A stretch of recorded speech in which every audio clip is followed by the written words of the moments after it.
something that's unusually challenging for me right now. Recently, I've been meeting a lot of new people and I'm being asked, what do you do for work? It's a basic question, and yet I find myself hesitating and struggling to provide a simple answer. I appreciate people's sincerity and wanting to connect with me, but if only they knew the internal dialogue I have to filter through to provide something that's reasonable. We're so used to boxes.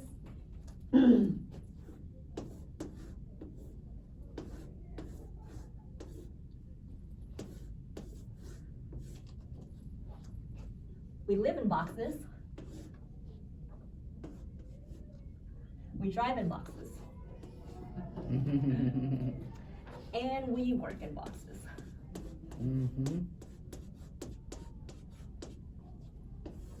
Oh, let's make sure this is level.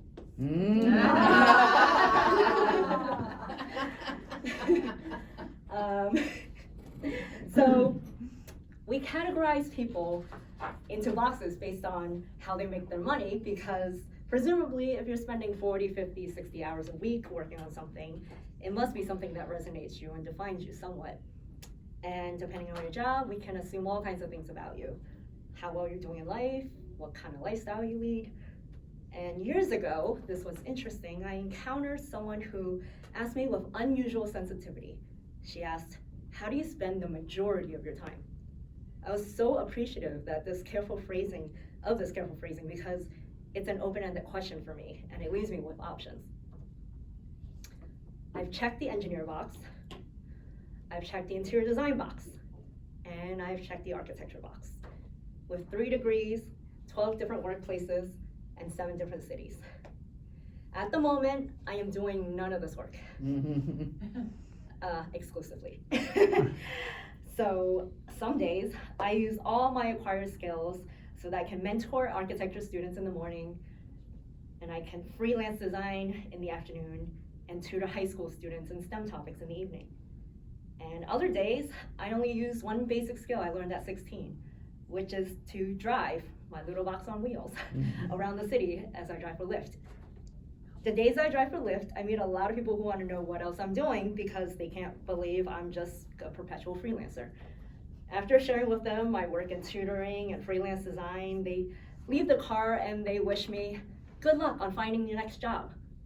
But I just told you I had 2 jobs, and if you count the one you're paying me for right now, that's 3, which is more than enough for anyone.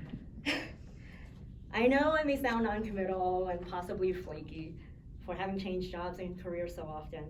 I blame my lack of total commitment in one career on the fact that if I commit to one, then I'll have to give up the others, and even lose the opportunity to learn something new and completely interesting.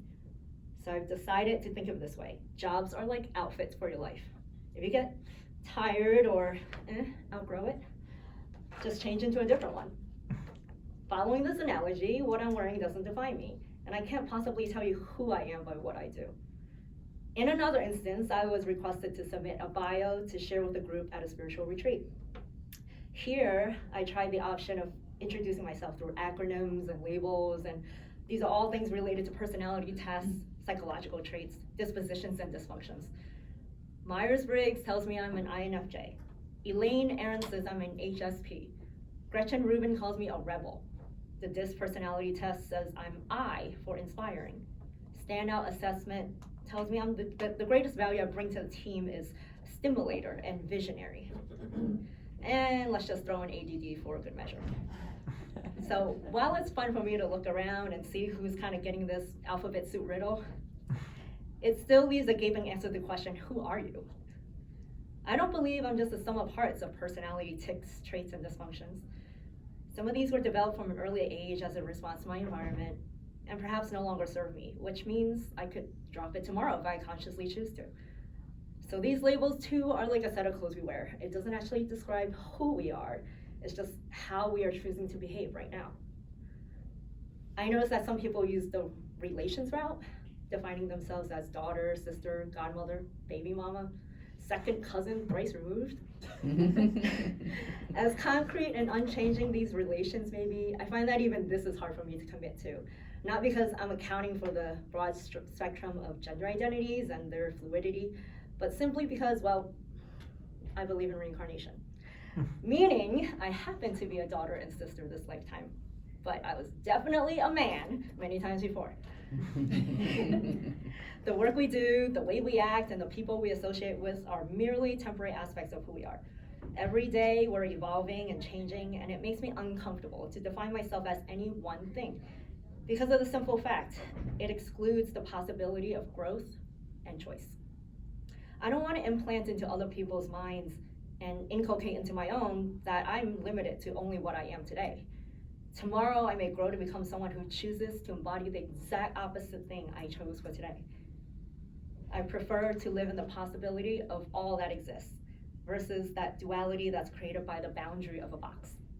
The mere existence of a box tells us that there's an inside and an outside. And that creates division.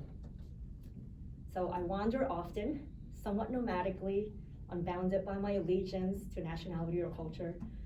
And I wonder always in my mind and soul as a spiritual wanderer, exactly who I am if everything I mention is but only a temporal definition, and I'm only what I am as you see me in this exact moment in time. But perhaps there is one label I'm willing to accept.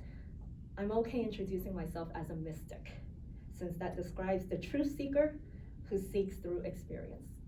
Thank you.